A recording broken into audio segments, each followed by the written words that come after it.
आज मी आदरणीय वळसे पाटील साहेबांची प्रतिनिधी म्हणून इथे आलेली आहे आणि आजकाल मी जिथेही चालली आहे त्यांची प्रतिनिधी म्हणून पहिला 1 मिनिट मी त्यांचं एक हेल्थ बुलेटिन सगळ्यांना सांगते।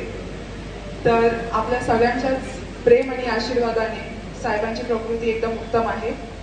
आपल्याला सगळ्यांनाच माहिती असेल एखादा फ्रॅक्चर जेव्हा होतं तर त्याला दुरुस्त व्हायला साधारण किती वेळ लागतो।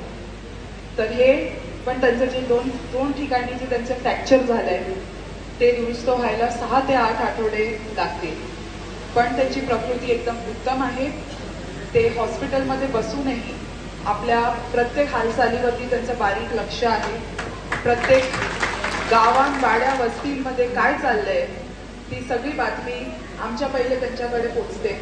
आज या सभेला कोण उपस्थित आहे कोण उपस्थित नाही आहे, कोणाची उपस्थिती खटकली, कोणाची जी अपेक्षित होती आणि नव्हती, ते सगळे डिटेल मी तुम्हाला सांगू शकते। आज त्यांना आत्ता या क्षणाला तिकडे आहे। तर हेच एक मला आश्वासन द्यायचं आहे तुम्हाला त्यांची मुलगी म्हणून की त्यांची प्रकृती चांगली आहे। ते नीट सगळं मेडिकल ट्रीटमेंट घेऊन इथे लवकरच परत येणार आणि आपल्या ज्या जबाबदाऱ्या आहेत त्या पार पाडण्यासाठी ते अतिशय उत्सुक आहेत। आज मी त्यांचा एक संदेश घेऊन आपल्याकडे आली आहे आणि ते म्हणजे आदरणीय शिवाजीदादा आढळराव पाटील यांचा येत्या लोकसभा निवडणुकीत आपल्याला मोठ्या मताधिक्याने विजय करायचा आहे आणि मी आशा करेन की आपण त्यांच्या या संदेशावरती विश्वास दाखवून दादांना मतदान करणार। खरं तर मी दादांच्या कर्तृत्वाबद्दल बोलणारी फार लहान होते ना, मी वयाने तेवढी मोठी ना कर्तृत्वाने तेवढी मोठी, तर मी जास्त काही बोलणं ते छोटा तोड मोठा घास अशी गोष्ट होईल। पण मला जेवढं समजतं तेवढं मी सरळ सरळ तुम्हाला एवढंच सांगते की आपल्याला असा उमेदवार पाहिजे जो संकटाच्या काळी आपल्या पाठीशी उभा राहील। मला तर एवढंच समजतं की जर मी मतदार म्हणून एखाद्या व्यक्तीला मतदान करत आहे तर मला अशा व्यक्तीला मतदान द्यायचं आहे की मी रात्री 12 वाजता असो का सकाळी पहाटे 5 वाजता असो का अडचणीच्या कोणत्याही काळात मी त्याला फोन करू शकते, त्याच्यापर्यंत पोहोचू शकते आणि माझ्या समस्येचा त्याच्यातनं काहीतरी मार्ग काढायची क्षमता ते ठेवतील आणि आपल्या पाठीशी नेहमीच उभे राहतील।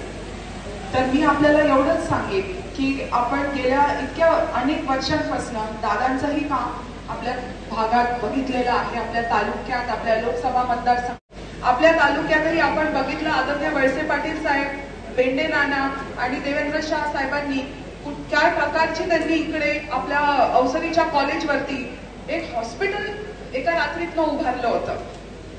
दादांनी किती लोकांसाठी रेमडेसिवीर असेल, औषध असेल, हॉस्पिटल बेड्स असेल, काय नाही इथे उभारून दिलं। मला तुम्हाला सांगायचं एवढंच आहे की अडचणीच्या काळात आपल्याला अशी लोकांची गरज असते जे आपल्या पाठीशी उभे राहतील आणि आपल्याला मार्ग दाखवतील, दिशा दाखवतील।